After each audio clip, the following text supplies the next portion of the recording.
Hello everyone, hello beautiful people. My name is Kanyisa Abinatimbanya and thank you so much for joining. Thank you for watching this video. Thank you for subscribing. Thank you for liking. Thank you for commenting. Thank you for telling someone to tell someone to come and join the channel. Like we officially on 100 and above. Thank you so much. I didn't think we'd make it here, but he made a way and we are here. Hence I pushed myself to shoot this video because I was so excited. I'm like 100 subbies, really already. So I'm really grateful, guys. I'm really so much grateful for watching too. Thank you so much. So I pushed, well, I need to say this, I've pushed to shoot this content, guys. I need it bounce up because I am at my sister's place this week, and I didn't bring my equipment to shoot. So I actually made means to shoot this content. You have no idea. I made means. I'm even in my niece's room right now. She kind of borrowed me. I didn't ask for it, but I think she kind of borrowed me. So I'm here. If she knocks, it's gonna be no problem because I don't want anything to disturb me. Enough about that. Let's get into business. Okay, on today's episode, not even episode, on today we're talking about starting a business and being a woman in business, being in the entrepreneurship side of life, and mostly being a woman in construction because I'm in construction. So some of you may know I run a construction company called Impactors Construction and Services. We offer tiling, construction services such as tiling, paving, renovations, what's this, road markings, etc.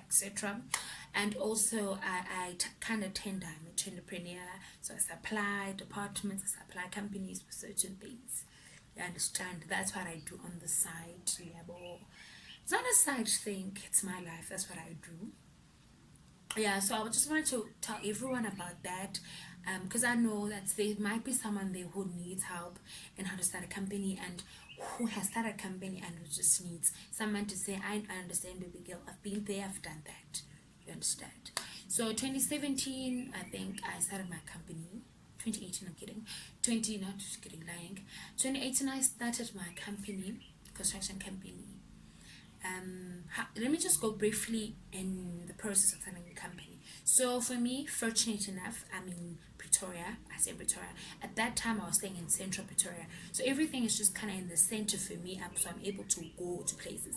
But I know there are online platforms where you can just open and reach that company. So for me, I went straightly to the CIPC. I remember the office at that time, they were in Sunny Park and Sunnyside. So I went there, I registered. What they wanted was, I think, 200, 175, but I think I had 200. And my ID, did they need my ID? I think they need my ID and 5 names. So I had 5 different names that they're going to choose from, and then from that name that no one has it in South Africa or whatnot. I don't know how they choose names. I got the name, then I got Impactors Construction and Services. Luckily enough, it was my first name that I had written down. I got that, I paid money. So they don't have apps at Sunny Park because I had to go outside to pay. And then I think the same day I got the documents on my emails that you have applied to register for a company 9999. I just wait for your certificate. That took like 7 days.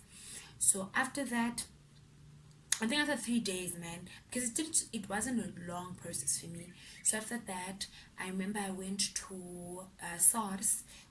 No, I first went to open a bank at FNB, and my business uses FNB.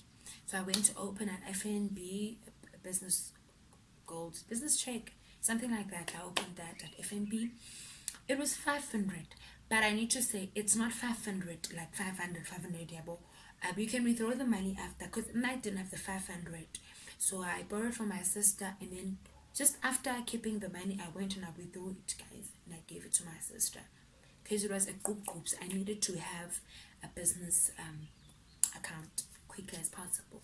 So after opening the business account, I went to SARS, and SARS was quite a drag because when I opened my company, I was in Central, but now I was staying at Alex Place and not Station Place, and my company was my home address was still Station Place. Do you know if that makes sense? So I go to SARS, they say no, you need to have a proof of address. I'm like, I do have the bank. They're like, no, they want one with the municipal logo of your municipality, what not. Water bill. I'm like, I'm saying at Alex Place in my there's no such, and the flat is under my aunt's name. I can't get a proof of whatnot, and even city property, because the flat is under city property, they don't want to give me any proof of residence. So it was a bit of a struggle up until they gave me something at city property. Then I had to go and find at the Tshwane house, or city of Tshwane, the building there in Central. I went there. Then I found a councillor that wrote a letter for me, and not the councillor, because I called the councillor and he was not available. And I went. They said I must go to opposite the building, they Semi Marks. So I went to Semi Marks, and then the Metro Police people, they stamped the proof of address. Off I went to SARS, and then from SARS I got my the tender. What do they call it? The tender documents? Not tender, compliance thingy. Yeah, tender compliance. I got that certificate. Then I went to CIP, not CIPC. Oh guys, I need to write these names. I'm gonna find that name. I'm gonna write it in the description box or somewhere in the video, somewhere there, somewhere there, somewhere here. I'm gonna write it down. What's the name? It's here in my CIB. Not CIBD, Kanisa. CSD, Central Supply thingy. Yeah, I went to the CID, ne? CSD, yes. I went to the offices there in the treasury, just there in Pretoria too, the corner there in Pretoria. I went in Pretoria Central. So I went there and they registered, and I wrote all the commodities that I want my company to supply to the departments. And yeah, that was just about it in registering. And then, I'm lying, I went to CIBD, and I went to register at CIBD. CIBD is at Waterkloof, just close to the office, the UNISA, and the one in Waterkloof, or close to what's the place, SABS. Yeah, on the same building as SABS. That was kind of a struggle for me because I didn't have the money, but I had to make means and make the money. CIGB is Construction Independent Board something. So I went to register at that board because I run a construction company. I registered for EC and what else? It's electrical work and civil works, I think, but all that they cost me 900, and all that you must renew that yearly. Because of lockdown, I didn't renew mine, guys, but I'm in the process of fixing that. So that's about it. And then I'm just like, okay, now I've opened everything that they said I should open besides NHBRC. I'm here to do NHBRC too. I'm here to go write the test and all that. So I'm like, okay, now what happens? Where are the clients and all that? I remember I wrote a tweet, and then I promote my business on social media, and I got so many retweets. Thank you so much, Betunan. Thank you, because through that tweet, especially Twitter, I got so many clients, and Facebook too. Got so many clients that I've worked on. I'm really grateful. I've met so many people, and I've built relationships. You understand? I've built friendships through that tweet, in business, of course. So I'm really grateful. So from that, I promoted my business. But prior to the interview and prior to me writing the tweet that just went and blew people, and I got the interview at Metro, I every Saturday I'd go and promote my business. Or during the week when I go to the gym, I pass by shops and I'm like, I offer fumigation services because I'd offered that as a commodity with the CST. So I'd go in these in shops, a central that sell fish and chips and all that. Say I clean too, because it's just not construction, it's construction and services. So I offer such services as well.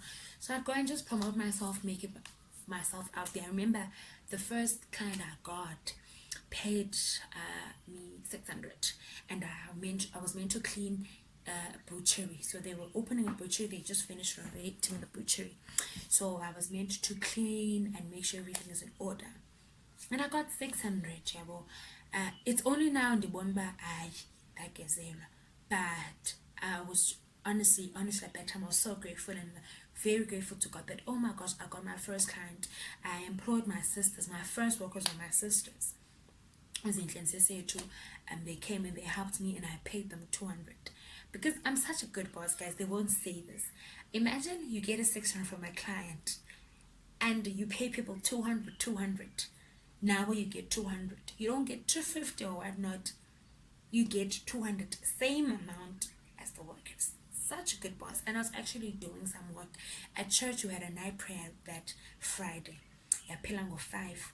And then we were supposed to be at the butcher at 10 o'clock. We were there at 10 o'clock, guys. As tired as we were, busy cleaning.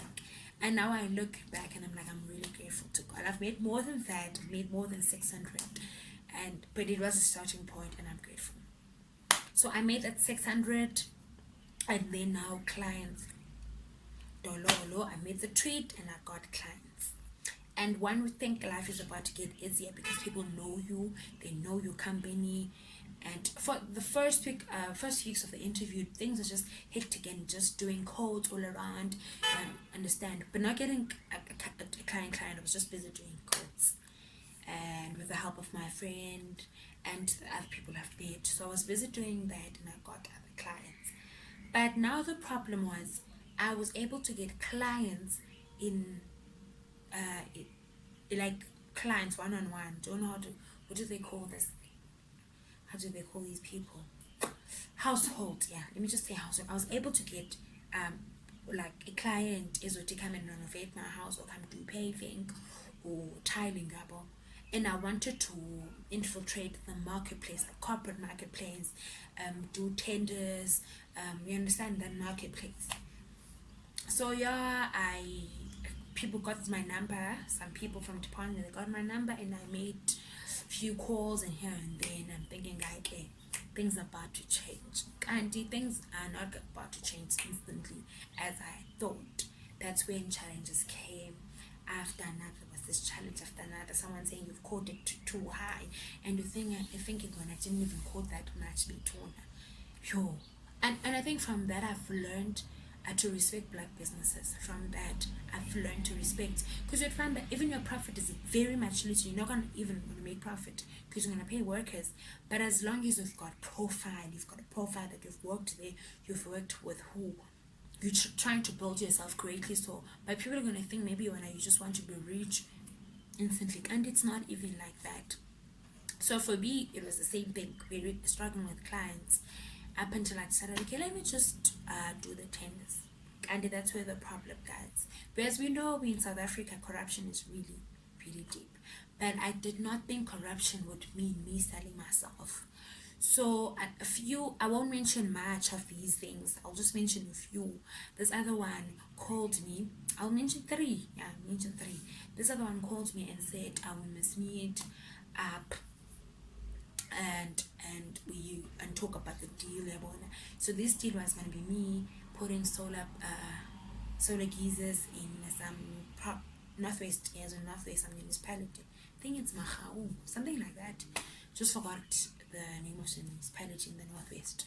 I must put these solar panels. I'm like, okay, it's a huge money. I got really excited. He called me, and this person seemed old enough to be my dad on the call.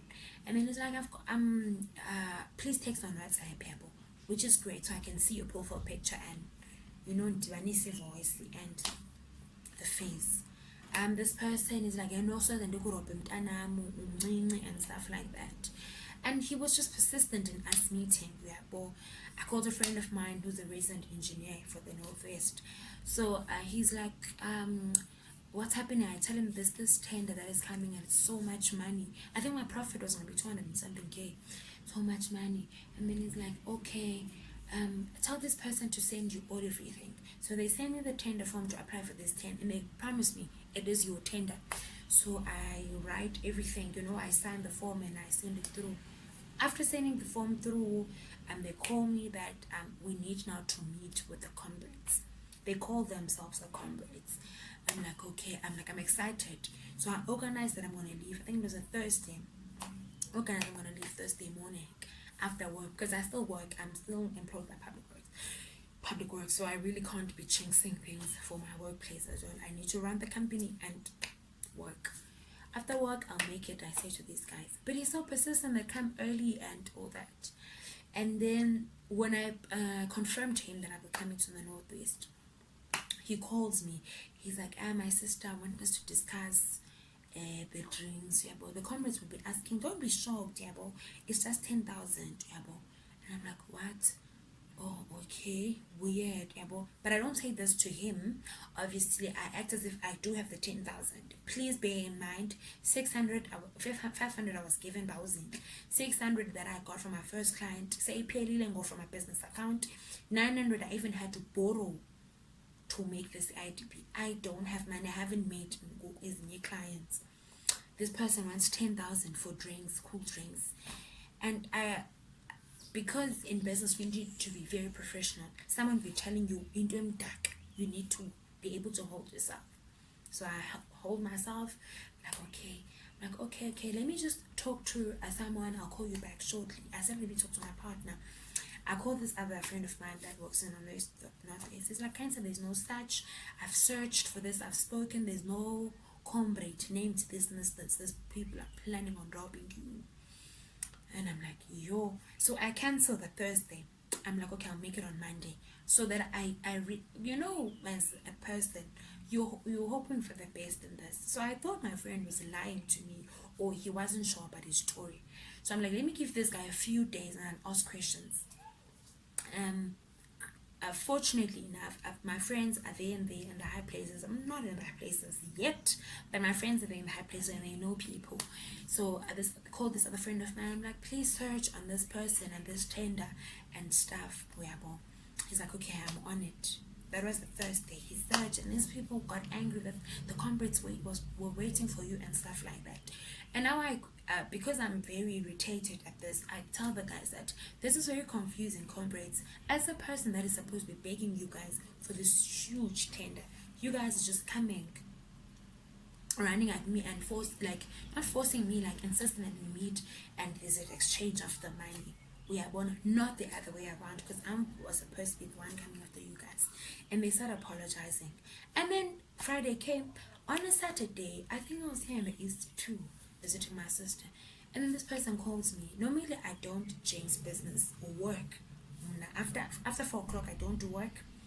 And even in my personal company, I want to rest. Saturday, I don't, unless we have made an appointment that we are going to do this work-wise. You can't just call me on a Saturday and want me to jump.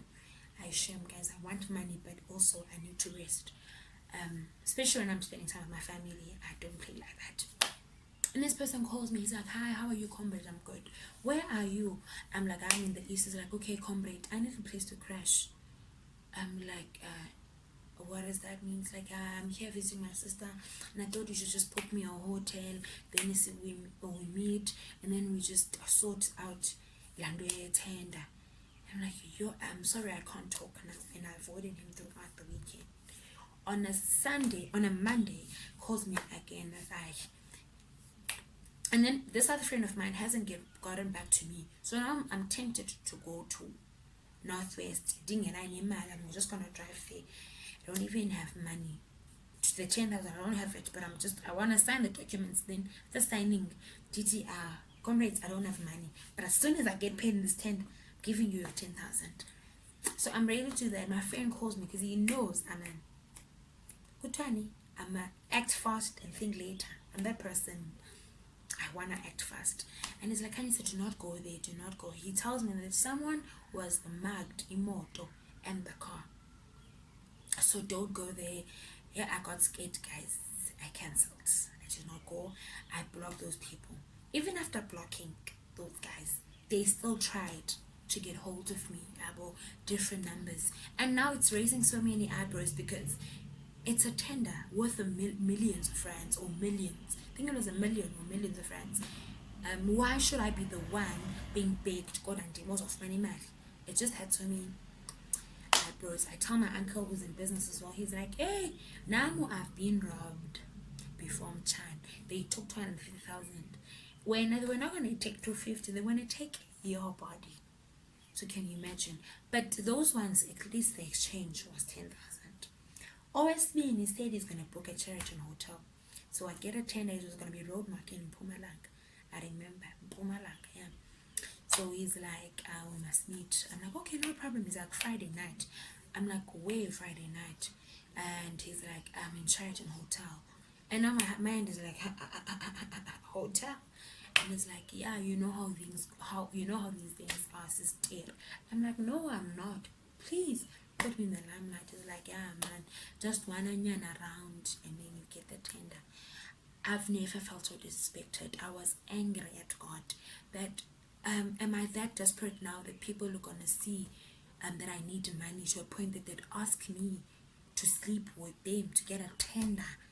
Tender, I'm sure your road marking is not mad, it's less than 100,000. Then I must still open my legs for 100k. I was so mad at God, but I understood later that it's part of the test, it's part of temptations. I understand it was just the devil trying to test. I've mentioned just two scenarios, but I've had more. People offer it. It's not even in business only, even in the corporate. I'm in the construction side of life. My career is in construction. I was so surprised early beginning of lockdown. I went to some construction company. I'm looking for a job. So I left my things. They said they can't employ me. Jiggy later on. So this guy took my name on my CV. He calls me the site agent. I get excited to talk to him. And he's like, can I send him my email and my ID? I send him, so it looks promising. Only later he calls, he's like, send me your WhatsApp number. I send it because maybe he wants to send documents. I don't know. And Jiggy, I like you. I was so angry. And I'm like, I'm looking for a job and not love. Like, understand what I'm saying. Like, I'm looking for a job. You can't be checking someone who's vulnerable, who needs something from you, and you offer him a relationship out the bang and and you want to offer me a relationship. I was like, and this man is like, I can do everything for you, I can pay rent for you. And I'm like, just give me the job and I'll do all these things all by myself. I don't need you for this. So even in business, it's like that. You show in the documents, you show in the work that you've done. You say to a person, I can do this, I have the manpower for this, but a person will still want you to prove yourself in the bedroom. And if there's one thing I've told myself, that I will never succumb to that pressure. I would never sleep with you to get anything from you, or I will never do anything I do not want to do to get money from you. So if you would say I must kill someone, I wouldn't do that. If you say leak whatever I'm not gonna do that. Shame. I even go to prayer like this to God.